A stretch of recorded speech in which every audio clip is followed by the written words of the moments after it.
Here's a mystery from November 17, 1925. An Associated Press article relates the unfortunate death by household accident of a person called Princess Gika in Grosswerdine, Hungary, which is the German name for what, in 2025, is the Romanian town of Oradea. This princess was said to have caught fire and burned to death whilst cleaning a pair of gloves with benzene. But did this really happen? And was she a real person? Here's the thing. The article also names the woman as formerly the Russian Princess Rowa. It says she was 23 years old. This means she would have been born in 1901 or 1902. But the only Russian quote-unquote princess born in those years was Grand Duchess Anastasia. Yes, the Anastasia you're thinking of, the one murdered at age 17. The Russian monarchy, of course, had been abolished by the Russian Revolution in 1918, so there weren't, strictly speaking, any Russian royals in the year 1925, although there were a few Europeans claiming to be the rightful heirs to the abolished Russian throne around and about 7 years later. None of them were named Rowa or even Rowena or anything similar. So if this woman was related to the crowned heads of Europe, she doesn't seem to have been Russian by birth or a very close relation to the family that included Germany's Kaiser Wilhelm and England's Queen Victoria and her descendants.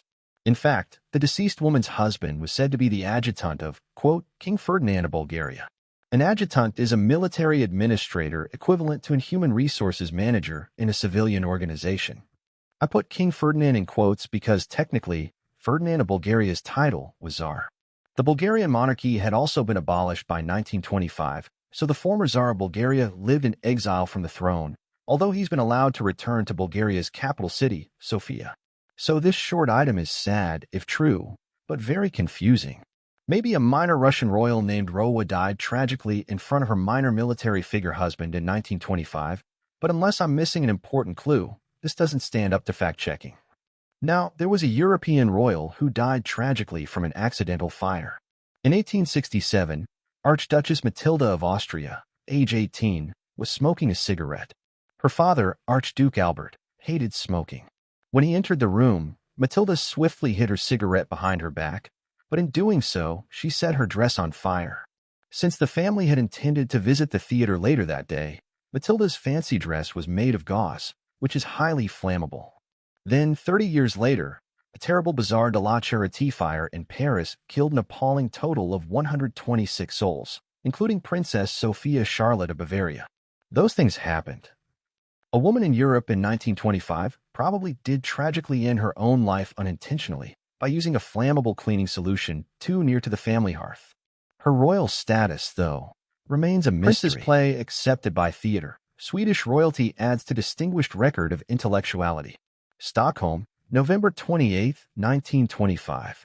A new proof that brains as well as purple robes and princely coronets have been inherited by the royal family of Sweden is the acceptance for early performance this fall by the Dramatic Theatre of Stockholm of another play by Prince William, the second son of the king, Gustav V. The play is called On Board and deals with the royal author's experiences and observances at sea. Last year, his highly exotic African drama, Kinangozi, had good runs both here and in Oslo. In contrast with certain other royal houses of Europe, intellectual qualities distinguish the members of the Bernadotte dynasty, which is now the only one of the middle-class families elevated to the royal rank during the Napoleonic era to still occupy the throne. All the others have been demoted.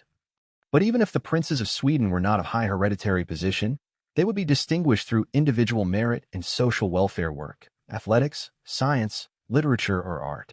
There is not a gilded numbskull among them. Don't forget to like, sub, and visit aeess.com, sign up for our newsletter, and receive one free MP3 audiobook download. December 29th, 1925 news item. Bride found for prince. London, Associated Press. British society is again speculating as to whether a bride has finally been found for the Prince of Wales. The speculation follows an announcement that Princess Astrid, niece of the King of Sweden, who was immensely popular with King George and Queen Mary, is to be a guest at Buckingham Palace as soon as the period of court mourning for Dowager Queen Alexandra ends. Princess Astrid, who is 20, is one of the prettiest members of European royalty. She has an attractive personality, is a splendid dancer, is fond of country life and sports, and is well-versed in domestic science. There the news item ends. From our vantage point 100 years later, we can conclusively say that the then Prince of Wales did not marry Astrid of Sweden. As King of the United Kingdom under the regnal name Edward VIII, he married an American named Wallis Simpson, abdicated his throne and left ruling the UK to his brother Albert, Duke of York, later George VI. George was succeeded by his daughter Elizabeth, who was succeeded by her son Charles. Astrid of Sweden, meanwhile, married King Leopold III of Belgium. He would later be widely reviled by the Belgians for surrendering their country to Hitler at the outbreak of World War II in 1940. Queen Astrid, very sadly, wouldn't live to see that day, losing her life in a car accident at the age of only 29. The Dowager Queen Alexandra, whose husband had reigned as Edward VII, had passed away of a heart attack at age 80 on November 20, 1925. She had outlived her husband by 15 years. Queen Alexandra of the United Kingdom had been born Princess Alex of Denmark. And yes, her family members called her Alex. Duke of York expert movie camera operator. London, January 14, 1926 by Universal Service. The Duke of York today bought his fourth moving picture camera. The Duke is an expert operator and has made a number of films which, however, have been limited to showings on the royal family's private screens. The Duke's favorite subject is the Duchess, who, quote, screens as well as any Hollywood actress, unquote. That's the end of this brief newspaper item. 1920s Albert, Duke of York, must have considered his wife Elizabeth, Duchess of York, a fascinating subject, since she was then expecting the first of the couple's two daughters. That daughter, of course, was the United Kingdom's future Queen Elizabeth II, born on the 21st of April 1926.